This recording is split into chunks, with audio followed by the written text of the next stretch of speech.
Sang Tabib Penakluk Dinasti episode 24. Sesuai instruksi Anda, mereka semua telah dikurung di sel. Liu Kuohai dan yang lainnya mengawasi mereka.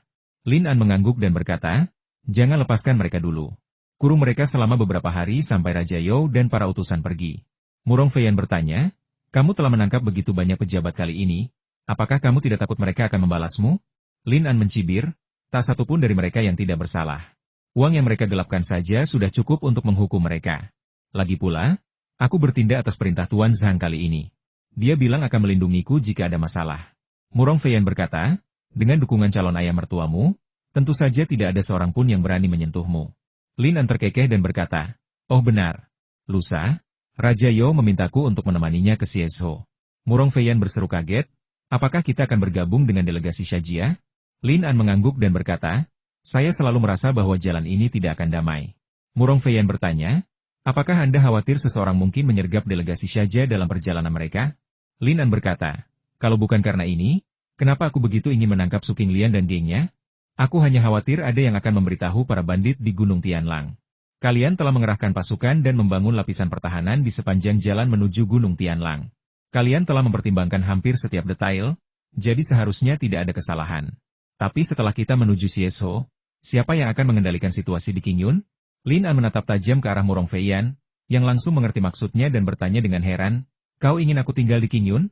Lin An mengangguk perlahan dan berkata, di Kabupaten Qingyun, kaulah orang yang paling kupercaya. Kita tidak bisa pergi bersamaan.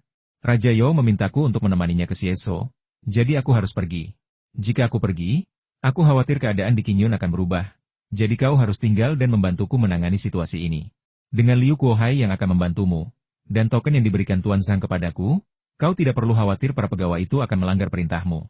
Jika kau benar-benar menghadapi masalah serius, pergilah ke kediaman Hong Liu dan temukan Xiao Tianmu. Dia pasti akan membantumu. Murong Feiyan mengangguk tanpa suara. Lin An tersenyum dan berkata, saya akan kembali dari Xiezo paling lama dalam 10 hari. Murong Feiyan menggigit bibirnya. Mereka belum berpisah selama ini sejak meninggalkan Kangdu. Meskipun biasanya ia tidak menyukainya, ia masih merasa agak enggan berpisah dengannya. Ia berbisik, kalau aku tidak ada di sana untuk melindungimu, bagaimana kau akan menghadapi para bandit itu kalau mereka datang? Lin An tersenyum dan berkata, kita sudah mengambil semua tindakan pencegahan yang diperlukan. Selalu ada penjaga di sepanjang jalan. Para bandit tidak bisa bersembunyi dari kita. Jadi bagaimana mungkin mereka datang dan membunuh kita? Lagi pula, aku bukan pelajar yang lemah. Kau sudah mengajariku beberapa seni bela diri. Jadi jika bandit datang, aku akan menggunakannya untuk berlatih. Beraninya kau memamerkan kemampuanmu yang biasa-biasa saja? Kalau tidak, biarkan Liu Kuohai ikut denganmu. Lin An berkata, tidak, Qingyunlah yang paling membutuhkan pasukan. Tuan Zhang telah meninggalkan 2 pengawal untukku, keduanya adalah petarung ulung. Mereka juga akan kembali bersama kita. Pangeran You ditemani oleh 8 kepala istana untuk melindunginya di sepanjang perjalanan. Aku tidak tahu seberapa amannya nanti, jadi jangan khawatir. Murong Feiyan lalu mengangguk. Lin An kembali ke kamarnya, hanya untuk mendapati kamar yang sebelumnya berantakan telah dirapikan. Visa sedang merapikan mejanya. Ketika melihat Lin An masuk, ia buru-buru membungkuk dan berkata, Tuan, Anda kembali. Lin An tak kuasa menahan senyum ketika melihat raut wajah ketakutannya. Kau tak perlu panik begitu. Dan kau tak perlu memanggilku guru. Mulai sekarang, panggil saja aku Gong. Visa meniru aksen Lin An dan berkata dengan canggung, ayam jantan. Lin An tertawa bodoh. Saya tadinya bicara soal jantan, tapi berubah jadi ayam jantan kalau bicara soal kamu. Dengan sabar ia mengoreksinya, jantan, ayam jantan. Setelah 3 kali mencoba mengoreksi aksen Visa, Lin An hanya bisa pasrah. Ayam jantan tetaplah ayam jantan. Setidaknya jenis kelaminku tidak berubah. Ia berbisik, cari Nona Murong di sebelah. Dia akan membantumu mencari kamar. Visa menggigit bibir merahnya. Ia tak menyangka pangeran ini begitu sopan. Ia mengangguk dan berbalik untuk pergi. Lin An memikirkan hal lain Visa. Visa berhenti dan ekspresi panik muncul di wajah cantiknya, mengira Lin An tiba-tiba berubah pikiran. Lin An bertanya, Anda datang ke sini dengan kedutaan besar kali ini. Siapa saja orang-orang penting di kedutaan besar ini? Ketika Visa mendengar hal ini, ia diam-diam menghela napas lega. Alis emasnya yang indah sedikit mengernyit. Ia berpikir sejenak sebelum berkata, yang memimpin delegasi adalah Lord Mosali. Aku tidak tahu yang lainnya, tapi, ekspresinya tampak sedikit ragu. Lin An dengan tajam memperhatikan perubahan ekspresinya dan tersenyum menenangkan. Jangan gugup, bicaralah perlahan. Visa berkata, pasti ada orang penting lainnya. Saya tidak tahu siapa dia, Tapi Lord Mosali sangat menghormatinya. Saya rasa dia pasti anggota keluarga kerajaan. Lin An terkejut. Mungkinkah ada raja lain di antara delegasi Sharjah? Apakah identitas mereka disembunyikan demi alasan keamanan? Lagi pula, Visa hanyalah seorang budak perempuan, dan pemahamannya tentang delegasi itu terbatas. Lin An mengangguk dan berkata, "Pergilah." Lin An dihantui oleh segudang misteri, dan ia tahu seseorang yang dapat menjawabnya Kasim tua yang tak terduga, Andekuan. Namun, keberadaan Andekuan sulit dipahami. Sejak kemunculannya yang singkat di One Mansion, ia tak pernah terlihat lagi. Begitu pula Xian. Xian dan rombongan wanitanya telah lenyap dari King Yun, seakan menguap dari muka bumi. Apakah mereka sudah meninggalkan King Yun? Atau mereka bersembunyi di suatu tempat, siap muncul kembali kapan saja? Lin An bahkan lebih mengkhawatirkan sekte lima dewa yang misterius daripada para pencuri kuda, yang telah ia waspadai. Segalanya tampak normal. Kabupaten King Yun, selain keamanan yang lebih ketat dari biasanya, tidak mengalami banyak dampak pada kehidupan rakyat. Setelah Lin An menguasai King Yun, ia menugaskan 100 prajurit untuk mengawasi keamanan Raja You dan delegasi. Sebagian besar dikerahkan di sekitar Wanfu. Tentu saja, ini hanya sementara. Besok pagi, Raja You akan berangkat bersama delegasi Shaka. Kabupaten King Yun akan mengawal mereka sampai ke perbatasan selatan kabupaten, di mana 100 prajurit lain dari Kabupaten Honggu akan mengambil alih dan mengawal Raja You dan rombongannya ke jembatan Yongji untuk menyeberangi sungai. Lin An meminta Liu Kuohai untuk pergi ke istana Hong Liu untuk mengantarkan surat pagi-pagi sekali, dan memberitahu kedua saudara angkatnya semua informasi yang dimilikinya. Yomo dan Xiao Tianmu melakukan penyesuaian sesuai rencana. Mereka bertanggung jawab untuk mengamati pergerakan para bandit berkuda di Gunung Tianlang, dan dalam arti tertentu, mereka membentuk garis pertahanan pertama untuk melindungi Raja You dan delegasi Shaka. Visa adalah yang pertama bangun. Ketika Lin An bangun, ia sudah merapikan halaman, memangkas bunga dan tanaman, serta menyiapkan sarapan. Lin An hampir tak percaya saat menatap tampilan baru halaman. Ia tak menyangka Ni begitu berkuasa. Visa muncul dari gudang kayu, air mata mengalir di wajahnya. Bukan kesedihan, tapi ia sama sekali tak terbiasa dengan tungku yang asing itu. Ia menghabiskan 2 jam untuk menyiapkan sarapan. Sambil terbatuk dan menangis, ia segera membungkuk dan menyapa Lin An. "Selamat pagi, ayam jantan." Lin An benar-benar kehilangan kata-kata. Sepertinya gadis ini tidak bisa meluruskan lidahnya dan berbicara. "Selamat pagi." Visa menoleh dan terbatuk 2 kali lagi. "Aku sudah menyiapkan sarapan untuk ayam jantan." Batuk-batuk. Pada saat ini, Murong Feiyan juga keluar. Ia tidak mengerti apa-apa lagi, tetapi nama ayam jantan terdengar sangat ramah baginya. Kemudian, ia berkata dengan suara yang ingin membuat dunia kacau, "Ayam jantan, selamat pagi." Lin An melambaikan tangannya untuk memberi isyarat kepada Visa agar bersiap, lalu menoleh ke arah Murong Feiyan dan berkata, "Jika aku ayam jantan, kau ayam betina." Murong Feiyan tidak marah. Ia tersenyum cerah, wajahnya secerah cahaya pagi.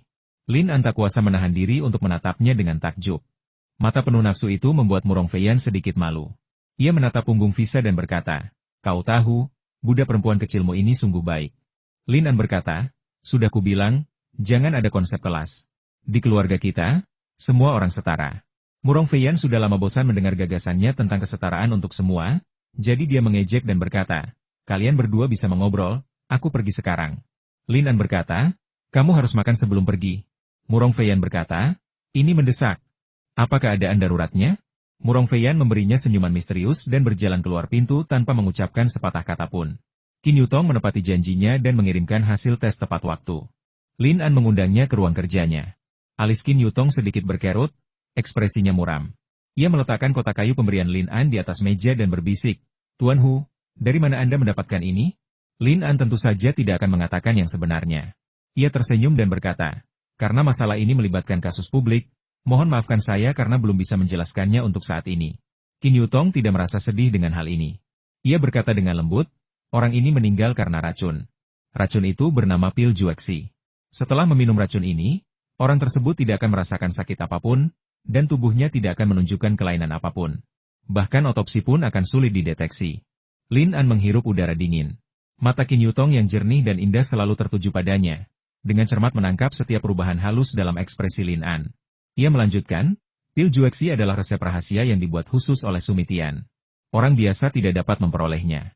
Bayangan Lin An akan wajah menawan Lei Yao muncul di hadapannya, dan ia merasakan hawa dingin yang tak terlukiskan.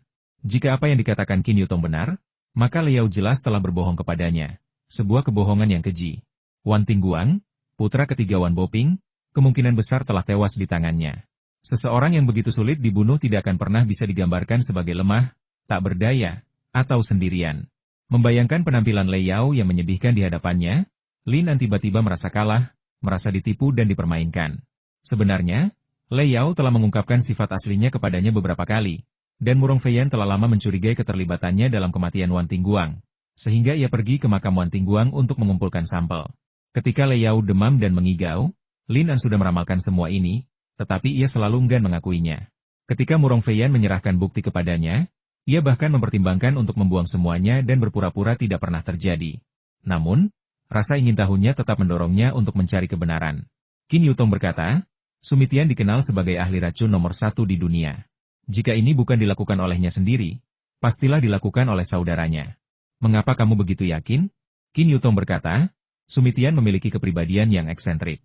Racun rahasianya tidak pernah menular kepada orang lain, tetapi aku mengenalnya sedikit. Ia menatap Lin An dengan penuh arti dan berkata, aku tidak tahu apa hubungan Tuan Lin dengan masalah ini, tetapi mengingat kita pernah kenal, aku tetap ingin memberi Tuan Lin nasihat jauhi masalah ini dan orang ini. Hati Lin An mencelos, dan ia tidak tahu mengapa. Meskipun Qin Yutong tidak memberinya kesan yang baik, ia tetap sangat mempercayainya. Ia selalu merasa bahwa Qin Yutong sangat teliti dan tidak akan pernah menipunya. Ia teringat peringatan Xian untuk menjauhinya. Ia tersenyum dan berkata, orang lain juga mengatakan hal yang sama kepadaku. Qin Yutong berkata dengan tenang, apakah seseorang memintamu untuk menjauh dariku?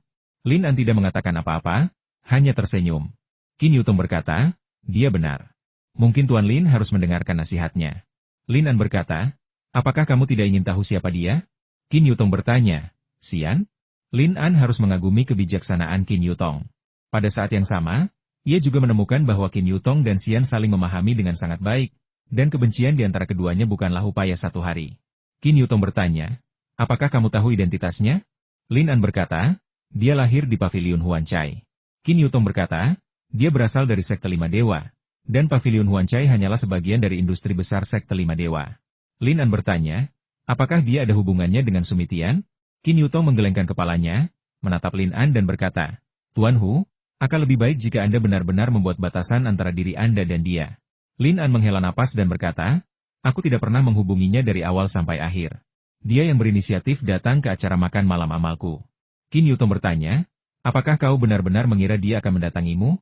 Jika Lin An awalnya percaya hal ini, sekarang ia tidak akan percaya. Awalnya ia mengira para tokoh di jamuan amal itu hanya ingin mempermalukannya. Awalnya ia merasa sedikit sombong, tetapi sekarang ia mengerti bahwa setiap orang punya rencana masing-masing. Raja You datang ke Qin Yun untuk menyambut delegasi Shaka, dan Zhang Qian datang untuk membantu Li Tianheng dan keluarganya memahami situasi mereka yang sebenarnya. Sedangkan Xian, gadis iblis kecil dari Sekte Lima Dewa ini tidak datang jauh-jauh untuk menagih utang.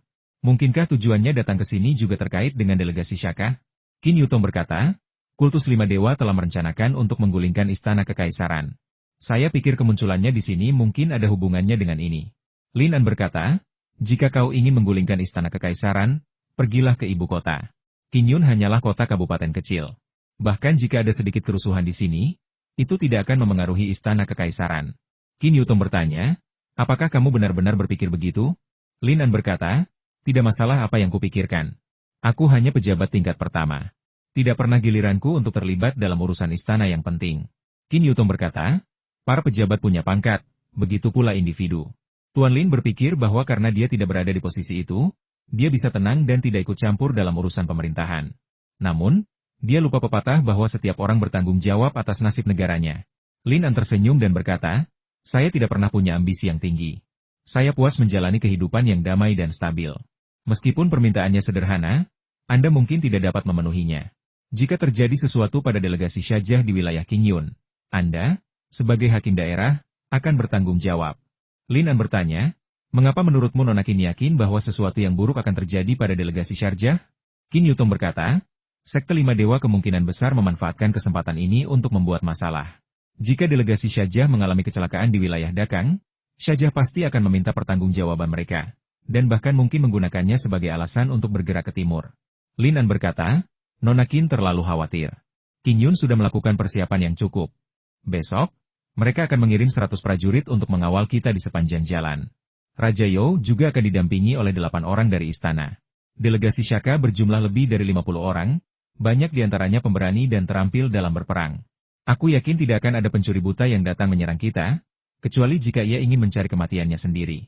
Lin An tidak optimistis membabi buta, tetapi ia telah mempertimbangkan semuanya dengan cermat dan membuat pengaturan yang matang. Dilihat dari situasi saat ini, seharusnya semuanya akan berjalan lancar. Qin Yutong berkata, kamu sama sekali tidak mengerti kekuatan Sekte Lima Dewa. Lin An berkata, aku pernah mengalaminya sebelumnya. 5 dewa di lembah Feiying mencoba membunuhku, tetapi kami malah menghajar mereka sampai babak belur. Beberapa tewas, beberapa melarikan diri. Qin Yutong berkata, bagaimana sekelompok antek tingkat rendah bisa dibandingkan dengan penyihir itu? Lin An terkekeh dalam hati. Xian pernah memanggil Qin Yutong dengan sebutan yang sama sebelumnya, tetapi ia bertanya-tanya siapa di antara mereka yang merupakan penyihir sejati. Ia sengaja berkata, Nona Qin, Anda terlalu khawatir. Mereka sudah meninggalkan King Yun. Qin Yutong berkata, Tuan Hu, tolong jangan lengah. Mereka tidak akan datang ke sini tanpa alasan. 5 dewa abadi tidak pernah menyerah sampai mereka mencapai tujuan mereka. Lin An bertanya, kata-kata Nona Qin sangat mengerikan. Menurut Anda, bagaimana saya harus mempersiapkan diri untuk memastikan keselamatan delegasi Syarjah? Qin Yutong bertanya. Saya mendengar bahwa Tuan Lin akan secara pribadi menemani Yang Mulia Pangeran Yao ke Sieso. Lin An terkejut. Ia tidak memberitahu siapapun tentang hal ini, dan tidak ada seorang pun yang hadir ketika Raja Yao memberitahunya. Ia tidak mendengar apapun tentang kepergiannya. Mungkinkah Raja Yao telah membocorkan informasi tersebut? Kalaupun demikian, bagaimana Qin Yutong mengetahuinya? Wanita ini berasal dari paviliun Suantian. Ia selalu menganggapnya hanya seorang dokter wanita biasa. Tetapi sekarang tampaknya Qin Yutong jauh lebih luar biasa. Bahkan, sejak Xian memanggilnya penyihir, Lin An menyadari bahwa Qin Yutong bukanlah orang biasa. Sekarang tampaknya orang-orang di sekitarnya bukanlah orang biasa. Karena Xian tidak mencarinya untuk menagih utang, kemunculan Qin Yutong di Miaojiang bukanlah suatu kebetulan. Lin An mengangguk dan berkata, benar. Nona Qin memang berpengetahuan luas. Qin Yutong berkata, beberapa hal bukanlah rahasia sama sekali. Tuan Hu, apakah Anda bersedia mengajak saya? Lin An tak menyangka Qin Yutong akan mengajukan permintaan seperti itu. Ia ternganga kaget kau. Qin Yutong berkata, aku punya beberapa ide untuk menghadapi penyihir itu. Tuan Hu, meskipun kau tidak memikirkan orang lain, kau harus memikirkan dirimu sendiri. Setidaknya dengan aku di sisimu, kau akan memiliki lapisan keamanan ekstra. Lin An menatap mata Qin Yutong yang tak terpahami dan menemukan ketenangan luar biasa serta keyakinan yang kuat di dalamnya. Ia mengerutkan bibir dan berkata, bukannya mustahil, tapi sepertinya agak merepotkan bagimu untuk melakukan ini. Qin Yutong bertanya, Tuan Hu, bisakah Anda meminjamkan saya kamar Anda? Lin An mengangguk dan menunjuk ke kamarnya. Qin Yutong memasuki kamar Lin An dan menutup pintu. Tak lama kemudian, seorang pemuda berkulit gelap muncul. Ia mengenakan jubah Lin An, dan Lin An belum pernah melihat pemuda ini sebelumnya. Ia bersumpah tidak ada orang lain yang bersembunyi di kamarnya. Satu-satunya kemungkinan adalah pemuda ini adalah Qin Yutong yang menyamar. Lin An pernah melihat Qin Yutong sebelumnya, dan bekas luka yang mengagetkan di wajahnya masih segar dalam ingatannya. Namun, wajah pemuda ini mulus, dan meskipun kulitnya sedikit lebih gelap, tidak ada satupun bekas luka. Lin An berkedip keras, apakah itu kamu? Ini aku. Meskipun wajahnya telah berubah, suaranya tetap ramah dan feminin. Lin An sungguh mengagumi kecerdikan penyamarannya. Ia mengulurkan tangan untuk menyentuh kulit Qin Yutong. Tetapi tepat ketika tangannya hendak menyentuh wajahnya, ia menyadari betapa tidak sopannya tindakannya itu dan dengan canggung menarik tangannya kembali. Sambil tersenyum, sungguh menakjubkan. Aku belum pernah melihat seseorang berubah menjadi orang lain dalam sekejap mata. Aku sama sekali tidak mengenali mereka. Aku sama sekali tidak mengenali mereka. Qin Yutong berkata, besok aku akan berpura-pura menjadi pengikutmu dan mengikutimu. Dari nadanya, sepertinya Lin An tidak perlu meminta persetujuannya. Masalah ini sudah diputuskan. Lin An berkata oke. Kamu harus ingat untuk tidak menceritakan perjalananku kepada siapapun. Keesokan paginya, Lin An dan Murong Feiyan berangkat ke Wan Menshan untuk bertemu kembali dengan Yo Wanglong Yefang. Setelah mendengar bahwa majikannya akan pergi, Visa dengan berlinang air mata mengantarnya sampai pintu. Setelah akhirnya menemukan majikan yang begitu baik dan murah hati, Visa tak percaya mereka akan berpisah. Namun, setelah mendengar bahwa Lin An akan kembali paling lama 10 hari, air mata Visa pun meleleh menjadi senyuman. Lin An sebenarnya sempat mempertimbangkan untuk tetap membawa budak perempuan yang berperilaku baik itu bersamanya. Tetapi mengingat keengganan utusan Shaka, Mo Sali, dan karena tidak ingin menimbulkan masalah, ia memutuskan untuk tetap membawa Visa di rumah. Sesuai kesepakatan, Qin Yutong akan menunggunya di pintu masuk gang. Seperti dugaannya, ketika tiba, ia melihat seorang polisi muda berkulit gelap menunggu di sana, menuntun seekor kuda hitam. Melihat keduanya mendekat, ia melangkah maju dan memberi hormat, sambil berkata, hamba yang rendah hati. Si King, datang untuk menyambut Anda, Tuan Zhang. Lin An mengenali Si King dari kejauhan sebagai Qin Yutong. Anehnya, suaranya, yang kemarin begitu lembut dan merdu, tiba-tiba berubah menjadi suara serak khas laki-laki hari ini. Suaranya tanpa cacat. Lin An sengaja bertanya, apa yang Tuan Zhang minta Anda lakukan? Tuan Zhang meminta saya untuk menemani Anda ke Xieso dan melindungi keselamatan Anda di sepanjang perjalanan. Lin An mengangguk. Murong Feiyan menatap wajah asing di depannya dengan curiga.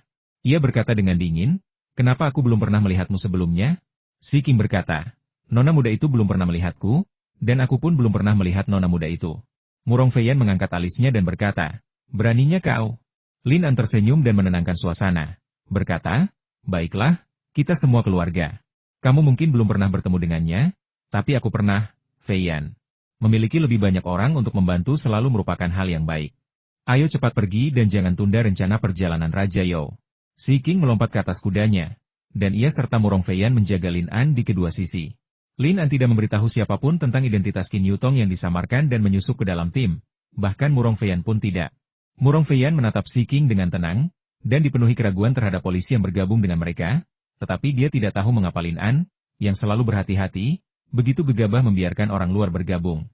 Ketika mereka tiba di Wanfu, Raja You telah berkemas, dan delegasi Shaka juga telah menyiapkan kereta dan kuda mereka. Wan Boping memimpin ratusan pelayan di istana untuk mengantar mereka.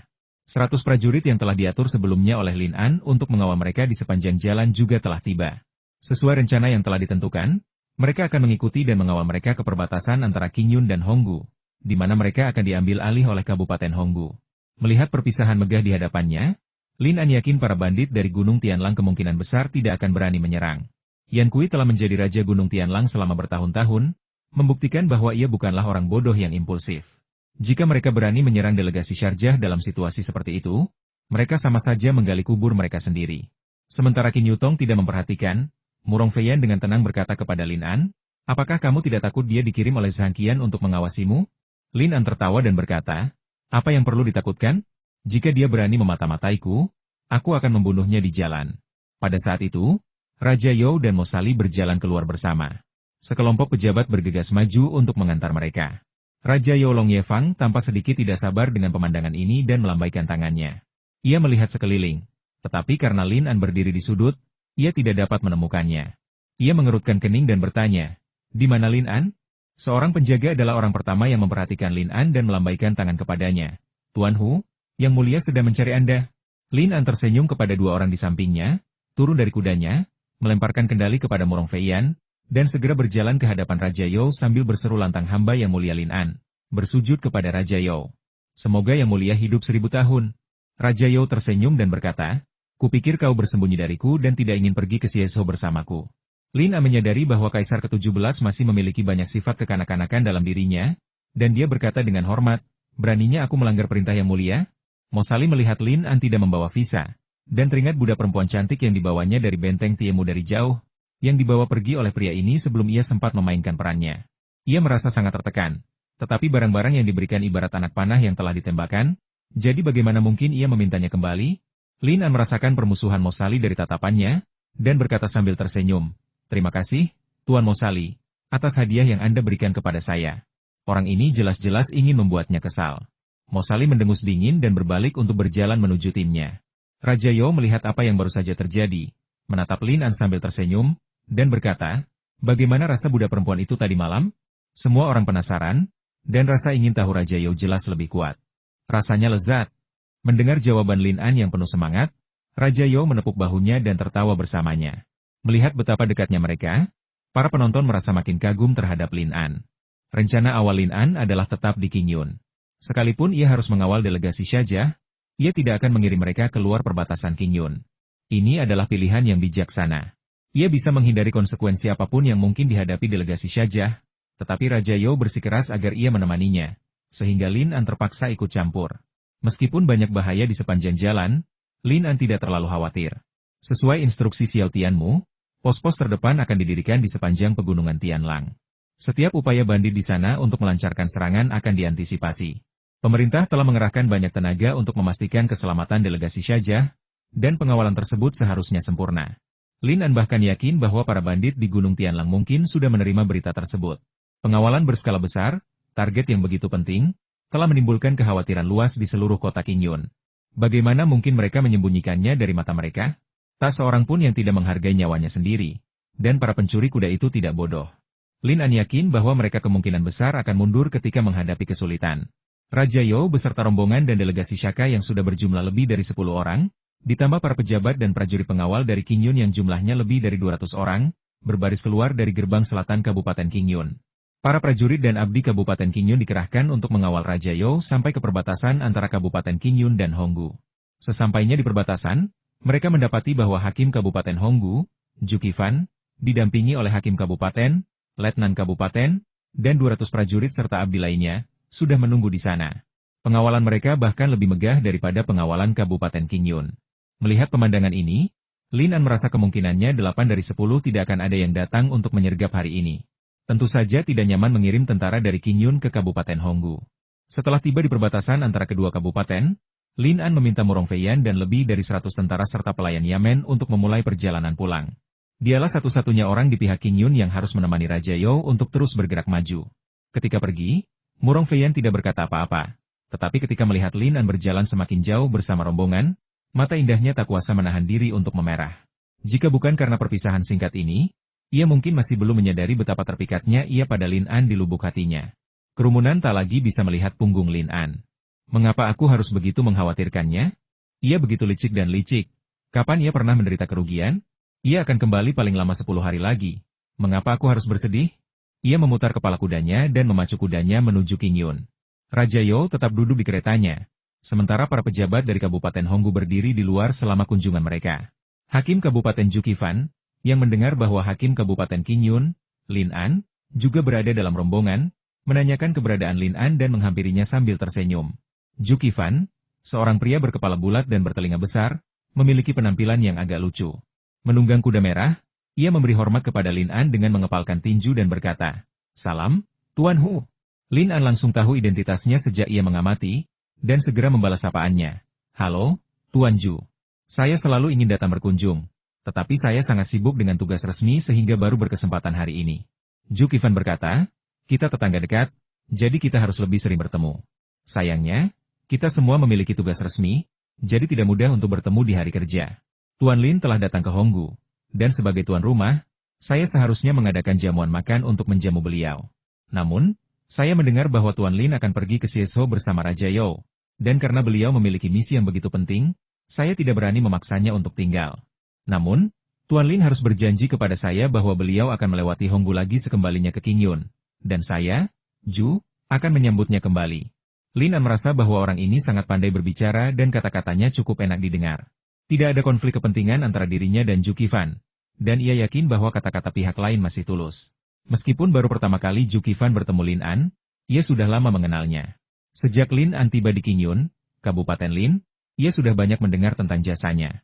Setelah Lin An memimpin acara amal beberapa hari yang lalu, Lin An langsung terkenal karena kemunculan tokoh-tokoh penting seperti Raja You dan Sekretaris Utama Shizhou, yang tentu saja menarik perhatian Zhu Qifan. Kemudian, ia mendengar bahwa Lin An adalah calon menantu Li Tianheng, adipati pendiri Sichuan. Zhu Qifan semakin ingin berteman dengan orang ini, dan tentu saja ia tidak akan melewatkan kesempatan untuk bertemu dengannya. Lin An tersenyum dan berkata, "Kalau begitu saya ingin mengucapkan terima kasih terlebih dahulu." Zhu Qifan berkata, "Guru Lin masih muda dan menjanjikan. Saya mendengar di Honggu bahwa beliau bersimpati dengan penderitaan rakyat dan mengadakan penjualan amal untuk mengumpulkan dana perbaikan jembatan Qingyun. Pekerjaan saya tidak layak disebutkan." Zhu Qifan berkata, "Meskipun hujan deras beberapa hari terakhir, banjir musim panas ini tidak separah ini. Saya tidak menyangka jembatan Qingyun akan hanyut." Lin An berkuda di sampingnya dan berbisik, "Tuan Zhu, Anda tidak tahu bahwa jembatan Qingyun tidak tersapu banjir." Zhu Qifan mengerutkan kening ketika mendengar ini dan berbisik, "Yang dimaksud Tuan adalah..." Lin An berkata jika itu bukan bencana alam, maka itu pasti. Zhu Qifan masih belum sepenuhnya mengerti. Tuan Lin mengatakan bahwa seseorang dengan sengaja merusak jembatan Qingyun. Siapa yang begitu hina sampai melakukan hal seperti itu? Lin An mendesah dalam hati. Sepertinya Zhu Qifan cukup cerdik, bersikeras mengatakan semuanya. Ia melihat sekeliling dan mendesah pelan, jika jembatan Qingyun masih ada, delegasi Shaka tidak akan melewati sini. Zhu Qifan tersenyum dan berkata, ya, ini adalah berkah tersembunyi. Kalau tidak, aku tidak akan punya kesempatan bertemu Raja You." Ketika dia mengatakan ini, dia akhirnya menyadari sesuatu. dan senyumnya tiba-tiba membeku di wajahnya. Lin An menatapnya secara misterius. Ju Qifan tanpa sadar mencengkeram kendali dan berbisik, "Apa yang didengar Tuan Hu?" Lin An berkata, "Istana Kekaisaran sangat mementingkan kunjungan delegasi Syarjah. Kalau tidak, mereka tidak akan mengirim Pangeran You untuk menyambut mereka secara langsung. Saya harap perjalanan mereka aman. Jika terjadi sesuatu, saya khawatir." Pipi Ju Qifan bergetar tak terkendali. Dengan dorongan Lin An, ia akhirnya mengerti. Jika jembatan Qingyun disabotase, maka satu-satunya jalan yang tersisa adalah melalui Kabupaten Honggu. Mungkinkah seseorang telah menyiapkan penyergapan di sana? Punggung Ju Qifan langsung basah oleh keringat dingin memikirkan hal itu. Ia mendongak dan menatap langit yang cerah dan bersih. Dengan cuaca seperti itu dan kehadiran pasukan yang begitu besar, mereka dapat menjamin keselamatan delegasi bahkan jika seseorang berani melancarkan serangan mendadak. Terlebih lagi, perjalanan di dalam Kabupaten Honggu hanya sekitar 30 mil. Selama mereka bisa membawa Raja You dan delegasi keluar dari Kabupaten Honggu, bahkan jika sesuatu yang serius terjadi pada mereka, itu bukan salah mereka. Hati Ju Qifan langsung tenang, ekspresinya kembali tenang. Ia menghibur Lin An, "Jangan khawatir, Tuan Hu. 200 orang yang kubawa bersama kita semuanya adalah para ahli yang dipilih dengan cermat. Dan Kabupaten Honggu selalu memiliki keamanan yang baik." Lin An tersenyum dan berkata, "Saya hanya mengingatkan Guru Ju bahwa lebih baik berhati-hati dalam segala hal." Ju Qifan berkata, "Terima kasih, Tuan Hu." Meskipun ia tidak mengindahkan peringatan Lin An, ia tetap setuju dengan pepatah lebih baik berhati-hati. Setelah berbincang sebentar dengan Lin An, ia pergi untuk mengingatkan anak buahnya agar lebih waspada. Lin An memperlambat kudanya dan kembali kepada Qin Yutong, merendahkan suaranya dan berkata, "Visa bilang ada tokoh penting lain dalam delegasi itu. Bahkan Mosali memperlakukannya dengan sangat hormat. Aku curiga Raja Syarjah ada di antara mereka, tapi dia sengaja menyembunyikan keberadaannya." Qin Yutong menunggangi kuda hitamnya perlahan di samping Lin An, mendengar setiap kata yang diucapkannya dengan jelas. Qin Yutong berkata, "Murong Feiyan cukup terkenal di ibu kota. Banyak penjahat takut padanya. Aku tak menyangka dia akan dengan sukarela mengikutimu ke sini. Dia punya terlalu banyak musuh dan tidak bisa bertahan hidup di ibu kota. Datang ke sini adalah pilihan yang tidak berdaya." Qin Yutong berkata, "Jika bukan karena aku punya perasaan khusus padamu, pasti ada alasan lain." Lin An mendengar makna tersembunyi dalam kata-katanya dan tersenyum tipis, tetapi tidak menanggapi. Meskipun ia telah menyembunyikan beberapa hal dari Murong Feiyan, ia tidak pernah ragu bahwa wanita itu akan menyakitinya. Jika bukan karena perlindungan Murong Feiyan selama ini, ia mungkin tidak akan sampai di Qingyun sama sekali. Terlebih lagi, wanita itu telah menyelamatkan nyawanya beberapa kali dalam situasi hidup dan mati. Jika wanita itu benar-benar ingin menyakitinya, mengapa ia melakukannya? Bahkan, ketika mereka berpisah, ia sudah menangkap keengganan di mata Murong Feiyan. Perhatian yang ditunjukkan wanita itu secara tidak sengaja membuktikan bahwa wanita itu diam-diam telah mengembangkan perasaan untuknya. Memikirkan hal ini membuat hati Lin An menghangat. Melihatnya tidak menjawab, Qin Yutong tahu bahwa dia tidak setuju dengan kata-katanya. Dia berbisik, "Kau baru saja mengatakan bahwa Raja Shaka mungkin ada di antara delegasi? Saya hanya menebak." Pada saat ini, tiba-tiba terjadi keributan di tim di depan. Lin An sedikit terkejut dan membelokkan kudanya ke depan. Qin Yutong mengikutinya dari dekat. Ketika mereka sampai di depan, mereka melihat sebuah kereta kuda terparkir di tengah jalan. Kedua kuda penarik kereta kuda itu jatuh ke tanah. Sang kusir masih mencambuk kudanya. Kuda yang tergeletak di tanah itu berbusa di mulutnya dan jelas-jelas sekarat. Penjaga di depan berteriak dengan marah, "Siapa yang menghalangi jalan kita?" Di dalam kereta, sebuah tangan putih mulus bak batu giok mengangkat tirai, dan sebuah suara lembut berkata, "Apakah ini rombongan yang mulia Pangeran You?" Lin An terkejut. Ia mengenali dari suaranya bahwa wanita yang berbicara di kereta itu adalah Xian. Ia pikir Xian sudah pergi, tetapi ia tidak menyangka Xian akan muncul dengan sikap bermartabat seperti itu. Penyihir ini sungguh terlalu sombong. Lin An datang ke sisi Ju Qifan dan berkata dengan suara pelan, "Ada gadis iblis dari sekte 5 dewa di dalam mobil. Ayo kita tangkap dia dulu." Ju Qifan tidak tahu siapa Xian. Mendengar perkataan Lin An, ia langsung melakukan apa yang diperintahkan dan memerintahkan para prajurit untuk mengepung kereta. Sang kusir panik dan ditangkap oleh para prajurit sebelum sempat menyadari apa yang sedang terjadi. Ia dijepit ke tanah dan diikat. Jenderal terkemuka berteriak dengan marah, "Keluar!" Pintu kereta perlahan terbuka, dan Xian, mengenakan gaun sutra hijau, muncul di hadapan semua orang, bagaikan anggrek terpencil di lembah. Wajahnya yang cantik memancarkan kepanikan dan ketidakberdayaan. Ia berkata dengan lembut, "Saya tidak tahu bagaimana saya telah menyinggung kalian, tuan-tuan. Mengapa kalian memperlakukan saya seperti ini?" Lin An bersembunyi di antara kerumunan dan mengamati Xian. Tatapan polosnya begitu memelas sehingga para prajurit di sekitar kereta tak kuasa menahan napas ketika melihat kecantikan yang begitu menawan muncul. Wajah mereka yang tadinya garang seketika berubah menjadi jauh lebih ramah. Xian menatap semua orang dengan tatapannya yang menawan. Kemanapun tatapannya tertuju, semua orang tersipu dan jantung mereka berdebar kencang. Kebanyakan orang bahkan berpikir, jika mereka bisa memenangkan hati wanita secantik itu, mereka akan rela mati deminya. Xian mendesah pelan, dan desahannya langsung menusuk hati orang-orang. Beberapa prajurit sudah menjatuhkan pedang mereka. Manusia bukanlah tanaman atau pohon, jadi siapa yang bisa tidak berperasaan? Siapa yang tega menghunus pedang melawan wanita secantik itu? Meskipun Lin An ada di antara kerumunan, ia tetap merasa kasihan. Qin Yutong menatap semua yang ada di depannya dengan tenang, tanpa bergerak sedikit pun. Xian berkata lirih, aku hanyalah gadis lemah tak berdaya. Kenapa kau mempersulitku? Suaranya lembut dan halus, seperti tangisan. Zhu Qifan tak tahan lagi. Ia menatap Lin An dan bertanya-tanya apakah ia telah melakukan kesalahan. Bagaimana mungkin wanita secantik itu bisa menjadi pengkhianat sekte lima dewa? Lin An melihat keraguan di mata Zhu Qifan. Awalnya ia berpikir masalah ini akan mudah diselesaikan, tetapi ia tidak menyangka kecantikan Xian begitu mematikan.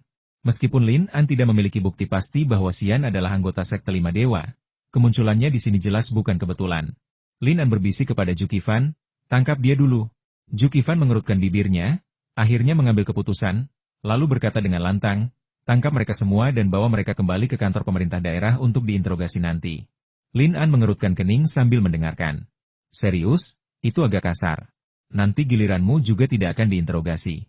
Xian meliriknya, sedikit seringai tersungging di bibirnya. Ia jelas percaya bahwa semua yang dilihatnya diatur oleh Lin An. Ia berseru dengan sedih, tidak adil, tidak adil. Ketika para prajurit mendengar tangisannya yang begitu sedih, mereka ragu-ragu lagi. Pada saat itu, seorang penjaga muncul di antara kerumunan. Ia berjalan menuju sebelah Xian dan menyerangnya secepat kilat, menusuknya beberapa kali dan menekan titik akupunturnya. Sebelah Xian menjerit sedih dan jatuh ke tanah. Orang ini adalah Liang Qing, penjaga yang ditinggalkan Zhang Qian untuk membantu Lin An. Lin An yakin Xian sedang menyamar. Ia teringat kembali saat Xian bisa memanjat tembok dan melompati atap-atap di Wan Menshan seolah-olah tanah datar. Namun kini ia berpura-pura menjadi wanita lemah yang tak tahu bela diri. Ketika seorang wanita mulai merencanakan sesuatu, hatinya bisa lebih jahat daripada pria. Lin An sedikit terkejut. Mengapa ia berani datang ke sini sendirian? Ini sama saja dengan masuk perangkap. Ketika Murong Feiyan mengendalikan titik akupunturnya tadi, ia jelas memiliki kemampuan bela diri tetapi tidak melawan. Konspirasi macam apa yang sedang direncanakan Xian? Qin Yutong berjalan mendekat untuk membantu Liang Qing memegang Xian. Ia memegang titik nadi Xian, dan Xian tiba-tiba merasakan kekuatan internal yang hangat dan lembut mengalir di sepanjang titik nadinya.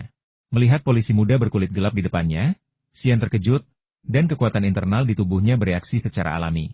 Qin Yutong merasakan energi dingin di dalam dirinya kembali dengan cepat, dan langsung menyimpulkan bahwa Xian hanya berpura-pura. Liang Qing tidak benar-benar mengendalikan titik akupunturnya tadi. Ia menekan punggung bawah Xian dengan tangan kirinya, dan sebuah jarum tipis di antara jari-jarinya menusuk titik akupuntur punggung bawahnya. Wajah cantik Xian langsung memucat, matanya yang indah menampakkan ekspresi panik, dan dia berseru kaget kamu. Bahkan Liang Qing, yang berada di samping mereka, tidak menyadari bahwa hanya dalam sepersekian detik, mereka berdua telah mengalami pertarungan yang berbahaya. Qin Yutong menarik sebelah Xian dari tanah dan menoleh ke Lin An, lalu berkata, Tuan, apa yang harus kita lakukan dengan wanita ini? Lin An berkata kepada Zhu Qifan, Tuan Zhu, mengapa Anda tidak menyerahkannya terlebih dahulu dan menginterogasinya secara menyeluruh? Xian berkata dengan marah Lin An, Bajingan, kau benar-benar menjebakku, apa kau punya hati nurani? Saat itu, ia merasa sedikit panik. Ia tak menyangka ada seorang ahli yang bersembunyi di samping Lin An. Lin An tahu dirinya telah terbongkar, jadi ia berjalan melewati kerumunan, menyeringai, dan berkata, aku penasaran siapa dia, ternyata Nona Xian. Kita sudah berpisah sejak Yun, dan senang sekali bertemu denganmu lagi secepat ini. Aku ingin tahu apakah kamu baik-baik saja. Xian memelototi Lin An. Jika matanya seperti dua pisau tajam, ia pasti sudah menusuk Lin An hingga berkeping-keping. Lin An mengedipkan mata pada Murong Feiyan dan berkata, katakan padanya untuk berhenti bicara omong kosong. Murong Feiyan mengerti apa yang dimaksud Lin An dan mengulurkan jari-jarinya untuk menekan titik akupuntur Xian. Qin Yutong diam-diam mengeluarkan jarum perak dan menusukkannya ke tulang rusuk kiri Xian. Xian tampak merana. Ia ceroboh hari ini dan tak menyangka Qin Yutong akan menyamar sebagai polisi dan mengikuti Lin An. Meskipun Liang Qing seorang ahli bela diri, metode penekanan titik akupunturnya sama sekali tak mampu mengendalikannya. Jatuh terduduk tadi hanyalah penyamaran. Kini Qin Yutong menusuk titik akupunturnya dengan jarum perak, tetapi ia telah mencengkeram organ vitalnya. Xian takkan bisa kabur dalam waktu singkat. Lin An paling khawatir akan membuat Raja You khawatir, Tetapi keributan di sini begitu keras sehingga Raja You sudah menyadarinya. Sebelum Liang Qing dan Qin Yutong sempat membawa 11 Yan pergi, suara Raja You terdengar tunggu. Begitu Lin An mendengar suara Long Ye Fang, ia tahu sesuatu yang buruk akan terjadi. Kaisar ke-17 sangat mencintai 11 Yan. Mereka sedang sibuk di sini dan mungkin sudah lama terlihat oleh Raja You. Ia memilih waktu yang tepat untuk maju dan bertindak sebagai pahlawan demi menyelamatkan kecantikannya. Raja You tampak sangat tidak senang Lin An. Apa yang terjadi? Lin An berpikir dalam hati, kau bertanya padahal kau sudah tahu jawabannya. Ia segera menghampiri Raja You, membungkuk, dan berkata, Yang Mulia, kau selalu ingin menangkap gadis iblis dari sekte 5 dewa. Aku menangkapnya untukmu. Pangeran You menatap Xian, yang jelas-jelas seorang aktris berbakat. Meskipun ia tak bisa bicara, sorot matanya dipenuhi kesedihan dan kemurungan. Melihatnya saja sudah cukup membuat hati Pangeran You sakit. Ia menoleh ke Jukifan dan bertanya, ada apa? Jukifan melihat ekspresi tidak bersahabat di wajah Raja You dan buru-buru berkata, Tuan Lin berkata dia adalah pengkhianat dari sekte 5 dewa. Raja You mendengus dingin dan menatap Lin An dengan tajam. Apakah kau punya bukti? Aku rasa Nona Xian bukan orang seperti itu. Lin An sangat tertekan. Aku bilang, aku sudah memprovokasimu, tapi kau tidak bisa menginjak-injakku hanya demi menyenangkan seorang gadis. Sungguh tidak adil. Raja You datang menghadap Xian dan berkata dengan ramah, Nona Xian, ada apa denganmu? Xian, yang terkekang dan bisu, tak mampu berkata-kata. Ia menggigit bibirnya, air mata mengalir deras di wajahnya. Air matanya membangkitkan simpati kebanyakan orang di sekitarnya. Bahkan Jukifan diam-diam menyalahkan Lin An atas campur tangannya. Bagaimana mungkin wanita serapuh, secantik, dan selembut itu bisa menjadi pengkhianat? Lin An pasti terpikat oleh kecantikannya dan menyimpan pikiran jahat. Seseorang di antara kerumunan berkata, mungkin karena titik bisunya tertutup, makanya dia tidak bisa bersuara. Lin An mendesah dalam hati. Kemampuan 11 Yan untuk mendapatkan simpati benar-benar luar biasa. Dan sekarang dia bertemu dengan Raja You yang mengaku idiot. Ini masalah besar. Raja You berkata, cepat dan lepaskan titik akupunturnya. Liang Qing tidak berani menentang perintah Raja. Ia melangkah maju dan menepuk dada Xian. Qin Yutong juga diam-diam menarik jarum perak dan mundur ke sisi Lin An. Ia berkata dalam transmisi suara rahasia tidak apa-apa, dia tidak boleh membuat masalah. Xian memang bisa berbicara, tetapi anggota tubuhnya terasa nyeri dan lemah sehingga ia masih kesulitan berjalan. Ia berkata dengan suara gemetar, Yang Mulia, Pangeran You, saya telah dianiaya.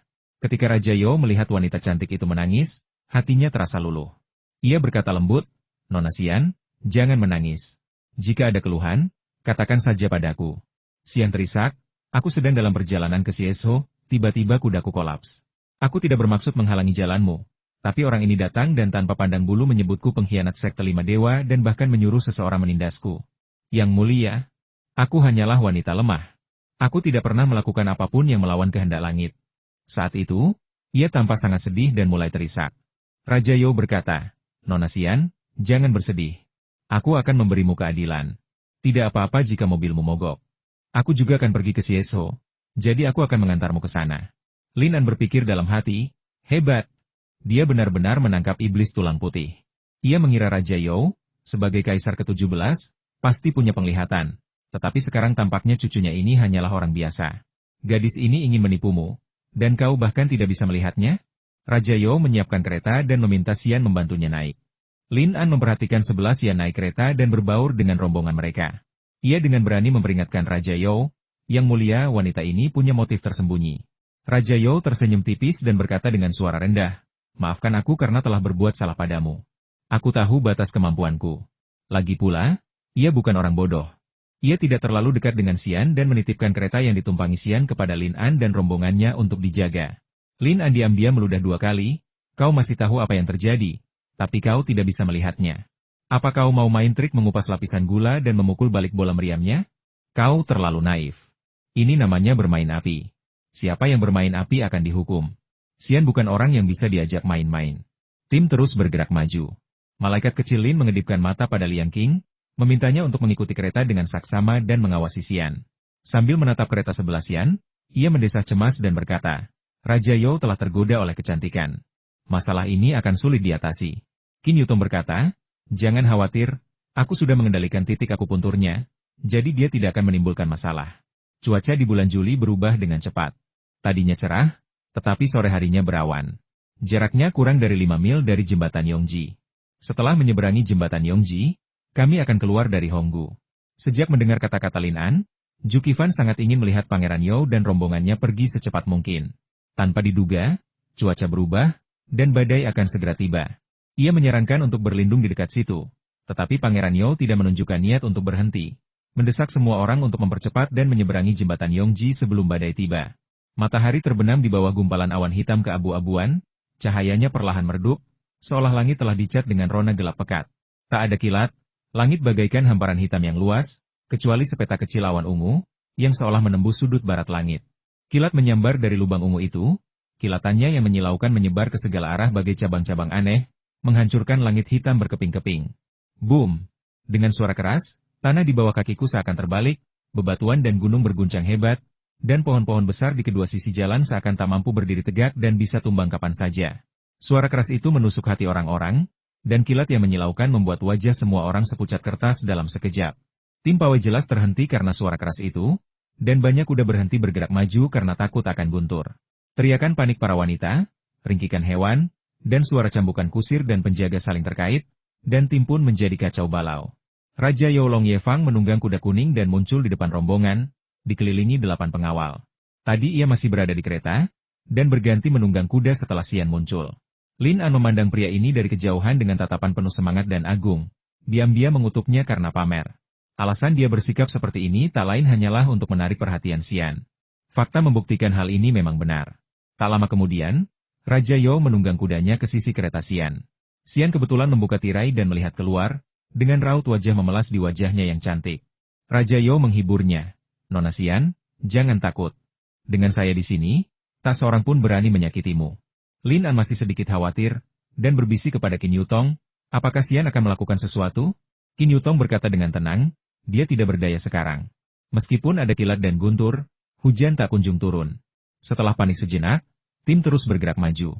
Hakim wilayah Honggu, Ju Qifan, menerima laporan bahwa tidak ada pergerakan yang tidak biasa di sekitarnya. Jembatan Yongji sudah terlihat di depan mata. Begitu ia melewatinya, misinya akan selesai. Suasana hati Ju Qifan berangsur-angsur membaik. Ia melirik Lin An, diam-diam menyalahkannya atas retorikanya yang mengkhawatirkan. Lin An sendiri juga bingung. Sepertinya tidak ada masalah hari ini. Kabar bahwa bandit berkuda gunung Tianlang mungkin akan menyerang delegasi Shajia juga diketahui dari Xiao Tianmu dan Youmo. Dilihat dari situasi saat ini, bandit berkuda gunung Tianlang seharusnya sudah menerima berita itu dan mundur. Ketika tim berbaris menuju jembatan Yongji, hujan akhirnya turun. Tak ada angin, dan hujan turun lurus, membentang dari langit hingga ke bumi. Tak terlihat garis-garis hujan, dan yang ada di depan mata hanyalah putih. Anak panah yang tak terhitung jumlahnya melesat dari tanah, dan suara rintik hujan yang jatuh ke tanah berderak. Dalam sekejap mata, langit dan bumi tak terpisahkan, seolah-olah hanya ada sungai besar yang mengalir. Jurang-jurang yang terbentuk oleh hujan di tanah saling bersilangan, menjadikannya dunia air yang kelabu dan redup, terkadang putih cerah. Sungai Tongji mengalir deras di depan. Airnya, bercampur lumpur dan pasir dari hulu, telah berubah menjadi kuning keruh. Ombaknya berjatuhan bagai buih salju, menghantam tepian. Perintah datang dari garis depan, bahwa kami harus beristirahat setelah menyeberangi sungai. Ini juga merupakan pilihan yang tidak berdaya. Lagi pula, tidak ada tempat berteduh dari hujan di sekitar. Dalam situasi ini, kami tidak punya pilihan selain terus bergerak maju. Setelah sedikit memamerkan keangkuhannya, Raja You segera terlempar kembali ke keretanya oleh tetesan air hujan. Para pejabat telah menyiapkan jas hujan, dan Lin An serta Qin Yutong juga mengenakan topi dan jas hujan untuk melindungi mereka dari hujan. Yang paling menyedihkan adalah para prajurit, yang tidak hanya harus menanggung siksaan angin dan hujan, tetapi juga harus mengarungi lumpur untuk menarik kereta mereka yang tersangkut. Raja You memerintahkan para prajurit dari Kabupaten Honggu untuk tidak lagi mengawal mereka. Hal ini melegakan Ju Qifan dan rombongannya. Apapun yang terjadi setelah menyeberangi jembatan Yongji, itu tidak akan berpengaruh pada mereka. Kereta yang ditumpangi Xian juga terjebak di lumpur. Sementara sekelompok prajurit sibuk mendorong kereta, Lin An dan Qin Yutong menyaksikan dengan dingin dari samping. Liang Qing menerjang hujan dan menghampiri Lin An dan berbisik, "Tuan Hu, penyihir itu bilang ada yang ingin ditanyakan kepadamu." Lin An berkata dengan dingin abaikan dia. Terima kasih, Tuan Fangxi." Melihat tirai terbuka, Xian keluar dari kereta sekali lagi. Sama sekali tidak menyadari hujan deras. Matanya yang indah menatap Lin An, yang tak jauh darinya. Ia berteriak, "Lin An, kalau kau tidak datang, aku akan membongkar semua perbuatan kotormu." Sekelompok prajurit menatap Lin An, yang benar-benar bingung harus tertawa atau menangis. Hal memalukan apa yang telah kulakukan? Selain surat utang yang kutuliskan kepadamu di Pavilion Huancai untuk mengambil kembali barang bawaanku dan membubuhkan stempel resmi, apalagi yang kumiliki di tanganmu? Qin Yutong berbisik, tidak ada salahnya mendengarkan apa yang dia katakan. Lin An berkata, dia sangat jago bela diri. Qin Yutong tersenyum tenang dan berkata, jangan khawatir, aku sudah menyegel meridiannya. Selama aku tidak mencabut jarum perak itu, dia tidak akan bisa menggunakan semua kemampuannya. Sekarang dia hanyalah wanita biasa, tidak bisa membuat masalah. Lin An merasa lega setelah mendengar apa yang dikatakan Qin Yutong. Ia menunggang kudanya ke kereta Xian, menundukkan kepala, memegang kendali dengan satu tangan dan memegang topinya dengan tangan lainnya, menatap Xian sambil tersenyum dan berkata, Nona Xian, apa instruksi Anda? Wajah Xian yang cantik tidak menunjukkan sedikit pun niat membunuh. Ia melontarkan senyum menawan pada Lin An, berkata dengan lembut, kau terlihat sangat tampan dengan pakaian seperti ini. Lin An agak sadar diri. Mengenakan topi jerami dan jas hujan jerami, ia tampak seperti orang-orangan sawah. Hanya orang mesum yang akan menganggapku tampan. Ia terkekeh dan berkata, bukankah sudah terlambat untuk menyanjungku sekarang? 11 yang berkata, membencinya, tapi aku sungguh-sungguh. Lin An berkata dengan marah, kalau ada yang ingin kau katakan, cepatlah. Aku sedang sibuk dengan tugas resmi. Oh, kamu kasar sekali, tapi aku suka kekasaran dan keberanianmu. An, kamu sangat jantan. Lin An merinding sekujur tubuhnya. Penggoda ini benar-benar pandai merayunya. Ia terus-menerus memujanya. Jika ia melepaskannya sekarang, ia takut wanita itu akan melakukan apapun. Lin An menyeringai, mencoba merayuku. Kau salah orang. 11 yang berkata dengan lembut, aku hanya ingin merayumu, tapi maaf kau tak punya nyali. Kau tampak seperti pria, tapi kau sama sekali bukan pria. Sudah selesai dimarahi? Silakan saja, aku pergi. Berhenti di situ. Lin An membalikkan kudanya dan pergi. Tidak perlu membuang waktu berbicara dengan penyihir ini. Xian berkata, Lin An, kau bersekongkol dengan penyihir itu untuk menyakitiku. Kau pasti akan menyesalinya. Lin An maju beberapa langkah, lalu berbalik dan berkata kepada Liang Qing, ikat dia dan tutup mulutnya dengan kain. Hujan deras datang dan pergi dengan cepat. Setelah Konfe menyeberangi jembatan Yongji, hujan berhenti tiba-tiba seperti datangnya, meninggalkan langit yang masih kelabu kelam. Awan menggantung rendah, matahari tersembunyi di dalamnya. Rasanya hanya jeda singkat. Hujan deras baru akan segera tiba. Lin An tidak menghadapi serangan apapun sepanjang perjalanan dari Qingyun ke sini. Ia sudah siap secara mental untuk ini. Sepertinya para bandit dari Gunung Tianlang memang telah membatalkan rencana mereka untuk menyerang delegasi di tengah jalan. Mingyuan, kota berikutnya, masih 150 mil jauhnya. Dengan kecepatan mereka akan tiba paling cepat lusa. Setelah menyeberangi jembatan Yongji dan berjalan ke timur sejauh 15 mil, Raja Yo memerintahkan mereka untuk mendirikan kemah dan beristirahat. Sebelum memasuki daerah pegunungan di depan, mereka memilih lereng dan mendirikan kemah di sana. Delegasi Shajia dan delegasi Dakang mendirikan kemah secara terpisah. Lin An dan Qin Yutong turun dari kuda. Berdiri di lereng, mereka memandang keluar. 100 mil ke barat, sungai Tongji berkelok-kelok dan berbatu, membelah dataran. Sungai itu mengairi lahan di kedua sisi. Sementara di timur, pegunungan menjulang. Pemandangan dari tempat ini sangat indah, menawarkan panorama pemandangan sekitarnya. Lin An berbisik, sepertinya para bandit dari Gunung Tianlang tidak akan mengejar kita.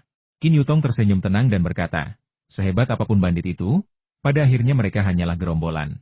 Yang benar-benar perlu kita waspadai adalah sekte 5 dewa. Lin An tak kuasa menahan diri untuk menoleh ke belakang ke kereta Xian dan berkata sambil tersenyum, dia telah jatuh ke tangan kita. Sekte 5 dewa tak lebih dari itu. Qin Yutong berkata, dia hanya ceroboh sesaat. Dia sengaja mencoba jatuh ke tangan kita. Dia telah menguasai kemampuan menggerakkan titik akupresurnya. Teknik akupresur biasa tidak mampu mengendalikannya. Lin An mengangguk. Jika Qin Yutong tidak mengikutinya dengan menyamar, rencana Xian pasti berhasil. Qin Yutong berkata, dia tidak akan berani datang sendirian. Dia pasti punya kaki tangannya di dekatnya untuk mendukungnya. Besok kita akan memasuki daerah pegunungan, yang panjangnya lebih dari 100 mil. Aku khawatir 5 dewa akan menyergap kita di sana. Lin An berkata, kecuali mereka tidak menginginkan nyawanya. Dengan dia di tangan kita, 5 dewa itu tidak akan berani bertindak gegabah. Qin Yutong berkata, lebih baik berhati-hati dalam segala hal. Sebaiknya kau bujuk Raja Yo untuk menjauhi penyihir itu. Matanya penuh kekhawatiran. Lin An mengikuti tatapannya dan melihat Raja Yo berjalan menuju kereta kuda ditemani 2 pengawal. Lin An benar-benar pusing. Jika dia datang untuk menghentikan mereka sekarang, dia takut Raja Yo akan kehilangan muka. Lagi pula, Qin Yutong sudah mengendalikan titik akupuntur Xian, jadi dia tidak bisa menyakiti Raja Yo sekarang. Seorang pria berjalan perlahan ke arah Lin An dari kejauhan. Pria itu adalah Mosali, utusan khusus Syarjah. Ia memasang ekspresi sinis dan menatap Lin An dengan dingin. Lin An bisa memahami permusuhan pria ini terhadapnya. Lagi pula, Mosali telah menyerahkan wanita secantik itu kepadanya, dan dia pasti enggan menerimanya. Wajar baginya untuk membencinya karena alasan ini. Lin An sangat sopan, tersenyum dan berkata, "Salam, utusan khusus." Qin Yutong diam-diam berjalan ke samping untuk memeriksa kemajuan camp. Mosali memaksakan senyum dan berkata, "Mengapa Guru Lin tidak membawa visa bersamanya?" Lin An berkata, "Tentu saja hal-hal baik harus disimpan di rumah sendiri, untuk kesenangan pribadi. Bagaimana menurutmu, utusan khusus?" Mosali terkekeh datar dan berdiri di samping Lin An. Ia meletakkan tangannya di belakang punggung, menyipitkan mata, dan memandang ke kejauhan. "Aku ingat jembatan Qingyun masih ada saat terakhir kali aku ke sini. Bagaimana bisa tiba-tiba runtuh? Kita harus mengambil jalan memutar yang begitu jauh." Lin An berkata, "Yang mulia, kita tidak perlu mengambil jalan memutar. Kita bisa naik perahu menyeberangi sungai Tongji." Mosali menggelengkan kepala. Merekalah yang dengan tegas menolak usulan untuk menyeberangi sungai dengan perahu. Penduduk Shaka memiliki rasa takut bawaan terhadap air. Jika mereka tidak punya pilihan, mereka tidak akan pernah memilih untuk menyeberangi sungai dengan perahu.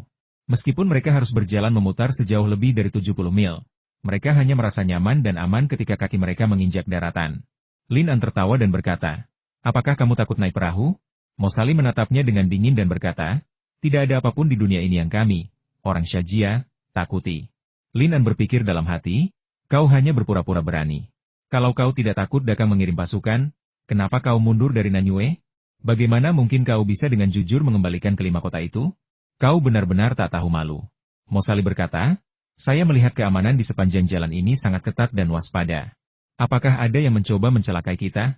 Lin An berkata, "Yang mulia, utusan khusus terlalu banyak berpikir. Kang Agung kita adalah negeri yang luas dengan sumber daya yang melimpah dan rakyat yang damai dan sejahtera. Kaisar bijaksana dan baik hati, dan didukung sepenuh hati oleh seluruh rakyat di dunia." Mosali berkata penuh arti, "Tapi saya selalu merasa seperti badai akan datang." Lin An berkata, "Keadaan tak terduga mungkin saja terjadi. Kami sangat berhati-hati demi delegasi Syarjah. Yang mulia, jangan khawatir. Kami dapat sepenuhnya menjamin keselamatan delegasi." Mosali berkata, "Semoga Tuan Lin bisa melakukannya." Dia berjalan menuju tempat Raja You berada. Lin An juga mengikutinya. Raja You Long Yefang awalnya ingin mengobrol dengan Xian dengan gembira, tetapi ketika ia semakin dekat, Xian menatapnya dengan dingin. Apapun yang dikatakannya, Xian tetap diam. Long Yefang merasa bosan dan hendak pergi ketika Mosali dan Lin An tiba bersama. Mosali bertanya, "Yang mulia Raja You, disinilah kita akan mendirikan kemah hari ini?" Raja You mengangguk. Mosali mengangkat tirai dan melihat ke dalam. Xian diikat dan dilemparkan ke dalam kereta. Kain penutup mulutnya dilepas oleh seseorang yang baru saja diperintahkan Raja. Mosali melirik wajah Xian, menurunkan tirai kereta, dan memberi hormat kepada Raja.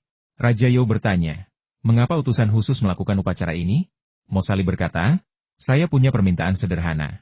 Saya harap Yang Mulia Raja You berkenan menyerahkan wanita ini kepada kami untuk dilenyapkan." Bagi Raja You, permintaan Mosali terasa agak mendadak. Ia mengerutkan kening dan bertanya, "Apa maksud utusan ini?" Mosali berkata, "Yang mulia, saya mendengar bahwa wanita ini adalah iblis dari sekte lima dewa. Dalam perjalanan kami ke Dakang, 7 anggota delegasi kami telah dilukai oleh iblis dari sekte lima dewa. Oleh karena itu, saya mohon Yang Mulia untuk menyerahkannya kepada saya untuk diinterogasi agar saya dapat memastikan kebenarannya." Raja You diam-diam bingung. Mengapa ia tidak pernah mendengarnya menyebutkan hal ini sebelumnya? Ia terkekeh dan berkata, "Sekte lima abadi? Siapa bilang dia dari sekte lima abadi? Nona Xian adalah temanku. Dia sama sekali bukan dari sekte lima abadi." Meskipun Mosali tidak hadir saat Lin An menangkap Xian, ia mendengarnya dengan jelas. Lin An dengan jelas mengidentifikasi Xian sebagai pengkhianat sekte lima dewa. Tetapi kini Pangeran You menolak mengakuinya. Mosali mencibir, "Yang mulia, jika dia bukan anggota sekte lima dewa, mengapa Anda menangkapnya?" Raja You terdiam dan menatap Lin An. Lin An tahu bahwa Raja You memintanya untuk berbicara, jadi ia terbatuk dan berkata, "Yang mulia, silakan lakukan sesuka hati Anda. Saya khawatir masalah ini bukan urusan Anda untuk campur tangan, bukan?" Pernyataan ini menyentuh hati Raja You, yang kemudian berkata, "Benar sekali. Bukan hak siapapun untuk mencampuri urusan saya." Wajah Mosali memucat karena marah, tetapi karena status Raja You, ia tidak berani menyerang di depannya. Ia mengangguk, mengepalkan tinjunya, dan bersiap pergi ketika Xian berkata, "Janggut besar, kau benar. Aku dari sekte lima dewa. Aku membunuh ketujuh anak buahmu. Lin An sangat tertekan. Penyihir ini benar-benar merepotkan. Alasan dia mengatakan itu hanyalah untuk memicu konflik antara mereka dan delegasi Shaka. Ketika Mosali mendengarnya mengatakan hal itu, dia mengepalkan tinjunya dan berkata, "Yang mulia, dia sudah mengakuinya." Ekspresi Raja Yo agak canggung. Kata-kata Xian telah menempatkannya dalam dilema. Mosali bersikeras bahwa sekte lima dewa telah membunuh ketujuh orang itu. Awalnya, ia menolak permintaan Mosali demi Xian.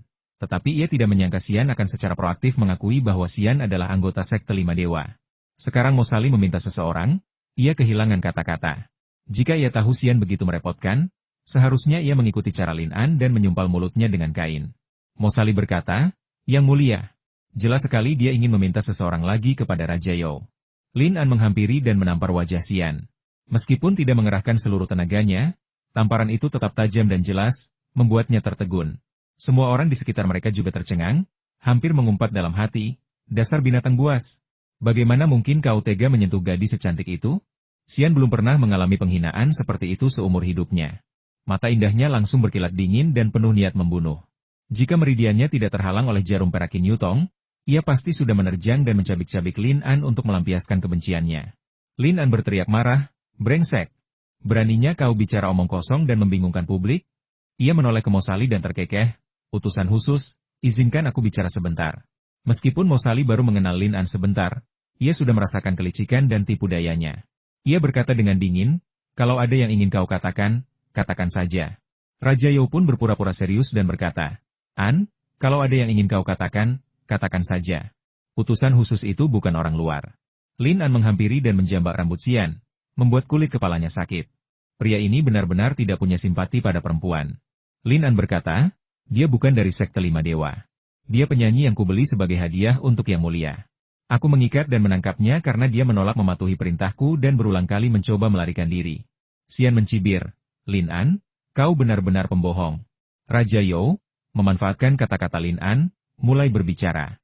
Ia berkata kepada Mosali, "Utusan khusus, sekarang kau mengerti. Dia adalah penyanyi yang diberikan kepadaku oleh Lin An, bukan murid lima dewa. Apakah kau berniat mengambil hadiah ini dariku?" Meskipun Mosali tidak mempercayai apa yang dikatakan keduanya, ia melihat perilaku mereka. Jelas mereka tidak akan menyerahkan Xian kepadanya. Tidak ada gunanya berkata lebih banyak. Ia hanya bisa mengangguk dan berkata, "Karena Yang Mulia telah bersaksi untuknya, saya tidak punya apa-apa untuk dikatakan. Namun, kami telah kehilangan 7 nyawa tanpa alasan. Saya harap Yang Mulia dapat membantu menemukan pembunuhnya sesegera mungkin." Setelah mengatakan ini, Mosali berbalik dan pergi. Yo Wang Long Yefang tak kuasa menahan diri untuk menggelengkan kepala sambil melihat ke belakang.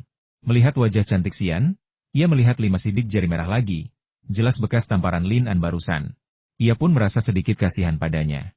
Lin An begitu sembrono, ia bisa begitu kejam pada gadis secantik itu. Lin An membungkuk kepada Raja Yo dan berkata, "Yang Mulia, wanita ini licik dan berbahaya, penuh tipu daya. Saya harap Yang Mulia dapat melihat keburukannya." Ia melihat bahwa Long Yefang masih terpikat pada sebelah Xian dan takut ia akan tergoda oleh kecantikannya dan jatuh ke dalam perangkapnya lagi. Jadi ia memperingatkannya tepat waktu. Raja Yo menghela napas. Ia melirik sebelah Xian sejenak, berpikir dalam hati, terlepas dari apakah ia anggota sekte lima dewa atau bukan, kemunculannya agak tiba-tiba.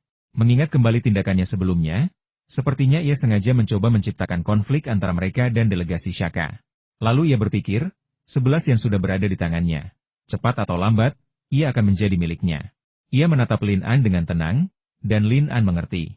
Ia mengikutinya ke tempat terpencil dan bertanya dengan hormat, "Apa instruksi Anda, Yang Mulia?"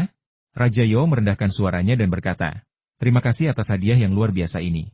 Tolong jaga baik-baik untukku dan pastikan tidak ada yang salah. Aku akan memberimu hadiah yang sangat berharga saat kita sampai di Siesho." Meskipun ia tahu bahwa Lin An hanya basa-basi, Raja Yo jelas menanggapinya dengan serius dan bertekad untuk menerima hadiah itu.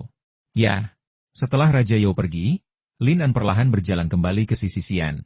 Xian memelototinya tajam, berharap ia bisa bergegas dan menggigitnya sampai mati. Lin An tersenyum nakal, berjongkok di depan Xian, menjambar rambutnya, dan berkata sambil tersenyum, "Kau bisa saja pergi dengan tenang. Kenapa kau harus melakukan hal seperti ini?" Sebelah Xian menyipitkan mata indahnya dan berkata, "Ingat kata-kataku, aku akan membuatmu menjalani kehidupan yang lebih buruk dari kematian." Lin An menghela napas dan berkata, "Siapa yang tahu apa yang akan terjadi di masa depan? Kalau kamu gadis yang pintar, sebaiknya kamu patuh dan jangan bicara omong kosong. Kalau tidak, Yang akan masuk ke mulutmu bukanlah bola kain, melainkan kaos kaki bau. Anda, Lin An menambahkan, orang-orang dari delegasi Sharjah itu jelas bukan orang baik. Jika kalian dibawa pergi oleh mereka, itu seperti domba yang masuk ke mulut harimau. Paling banter, kalian akan dibunuh, dan paling buruk, kalian akan dipermalukan. Itu akan lebih buruk daripada kematian.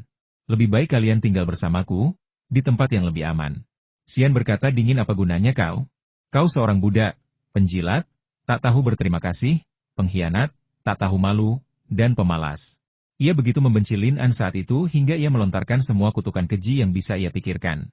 Lin An menepuk-nepuk wajah cantiknya dengan lembut dan berkata, orang bijak tahu bagaimana menghadapi situasi saat ini. Kecantikanmu mungkin menggoda orang lain, tapi tak bisa menipuku. Aku tak peduli apa niatmu sebelumnya. Tapi mulai sekarang sebaiknya kau patuh padaku. Jika kau berani melakukan sesuatu yang menyakiti Raja You, jangan salahkan aku karena bersikap kejam. Xian berkata, Lin An, jangan terbawa suasana.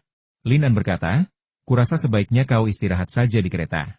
Para gadis harus memahami 3 kepatuhan dan 4 kebajikan, dan jangan sampai terlihat oleh orang banyak. Meskipun Xian kuat, sayangnya ia ditangkap karena kecerobohannya. Sekarang bahkan Lin An, seorang pecundang yang tidak tahu seni bela diri, bisa menindasnya. Sebesar apapun amarahnya, ia juga mengerti bahwa situasi saat ini tidak baik. Jika ia membuat Lin An marah, ia hanya akan menderita. Pria ini sangat kejam dan bisa melakukan apa saja tanpa malu. Malam telah tiba tanpa terasa. Awan masih tebal dan mencekam, tetapi hujan tak kunjung turun. Para prajurit mendirikan kemah di gundukan tanah. Kemah Lin An tak jauh dari kereta tempat Xian ditawan. Sejak ia mengancam Xian, gadis itu memang menjadi jauh lebih penurut, menutup mulut dan tak berkata sepatah kata pun. Karena ia diam, Lin An berhenti mempersulitnya. Su Heng dan yang lainnya menyalakan api unggun di depan tenda, dan beberapa orang berkumpul di sekitar api unggun dan mulai memasak. Aroma daging domba panggang tercium dari kejauhan. Ternyata orang-orang Sharjah sedang memanggang domba utuh di kejauhan. Mereka melawan arah angin, dan aromanya kebetulan tercium. Lin An juga merasa lapar. Su Heng menghampiri Lin An dan berkata sambil tersenyum, Tuan Hu, makanan kami tidak selezat makanan orang Sharjah. Lin An sedikit bingung dari mana orang-orang Sharjah mendapatkan daging kambing itu. Su Heng berkata, ketika mereka meninggalkan Qin Yun, mereka memuat kereta dengan lebih dari 10 kambing. Mereka menyembelih mereka hidup-hidup, cukup untuk mereka makan sepanjang perjalanan. Lin An menggaruk kepalanya. Ia tak menyangka delegasi Sharjah akan kedatangan para pencinta kuliner seperti itu. Sepertinya orang-orang barbar ini punya sisi yang bisa kita pelajari. Ia tersenyum dan berkata, semuanya, cukup sampai di sini saja. Saat kita sampai di Xieso, aku akan mentraktir kalian semua makanan enak. Semua orang bersorak serempak, tetapi sorak-sorai itu terasa agak kurang bersemangat. Semua orang tahu bahwa Lin An hanya ingin memuaskan dahaganya dengan melihat buah prem. Pada saat ini, Liang Qing kembali bersama 5 pengawal. Mereka telah pergi berburu dan mendapatkan panen yang melimpah, membunuh 2 burung pegar dan 4 kelinci, yang cukup untuk memperkaya makanan saudara-saudaranya. Saat mereka sibuk menyiapkan makan malam, Lin An tiba di titik tertinggi lereng sendirian. Ada pos jaga di sana, yang dijaga oleh para pengikut setia Raja You. Lin An berdiri di titik tertinggi dan mengamati perkemahan Shaka. Ia melihat beberapa api unggun menyala di perkemahan Shaka. Anggota delegasi Shaka berkumpul di sekitar api unggun, makan daging dan minum. Lin An mengeluarkan teleskop monokuler dari sakunya dan mengamati perkemahan mereka. Lalu menemukan Mosali. Mosali sedang duduk di sana, memotong sepotong daging kambing dari seekor domba utuh dan menyerahkannya kepada seorang pemuda yang hadir. Pemuda itu mengenakan pakaian prajurit biasa, dengan alis tebal, mata besar, janggut panjang, dan tubuh kekar. Lin An pernah bertemu dengannya sebelumnya, tetapi tidak terlalu memperhatikannya. Baru sekarang ia menyadari bahwa pemuda itu tampak tidak biasa. Jika ia seorang prajurit biasa, Mosali tidak akan memperlakukannya dengan hormat seperti itu. Mungkinkah pria ini Pangeran Sharjah? Mengingat kata-kata Visa sebelumnya kepadanya, kecurigaannya semakin menjadi-jadi. Qin Yutong datang ke sisinya dan bertanya dengan lembut, apa yang kamu temukan? Lin An menyerahkan monokulernya dan menunjuk ke arah Kem Shajia sambil berkata, awasi pria berjanggut di seberang Mosali. Qin Yutong mencondongkan tubuh ke teleskop dan mengamati sejenak, lalu merenung, orang-orang di sekitarnya tampaknya sangat menghormatinya. Lin An berkata, menurutmu, apakah dia Hok, pangeran ke-12 kerajaan Sharjah? Lin An pernah mendengar Visa menyebutkan kemungkinan ini sebelumnya, jadi dia memperhatikan masalah ini. Qin Yutong mengerutkan kening, dan Lin An mengamatinya dengan tenang. Kemampuan penyamarannya begitu hebat sehingga bahkan dari jarak dekat, tidak ada kelainan yang terlihat di wajahnya. Qin Yutong meletakkan teropongnya dan menyadari bahwa Lin An sedang menatapnya. Ia berbisik, kenapa kau menatapku? Kau terlihat seperti ini sekarang, aku khawatir bahkan orang tua kandungmu pun tidak akan mengenalimu. Kemampuan menyamar Qin Yutong sungguh luar biasa. Penampilannya tak hanya berubah total, tetapi setiap gerakannya juga membuat temperamennya tampak sangat berbeda dari sebelumnya. Sepertinya gadis ini adalah orang kuat yang menyembunyikan kekuatan aslinya. Qin Yutong menatap Lin An dengan dingin dan berkata, kedua orang tuaku sudah meninggal. Tidak semua orang sebahagia dirimu. Lin An tersenyum dan berkata, maaf aku harus mengangkat kisah sedihmu lagi.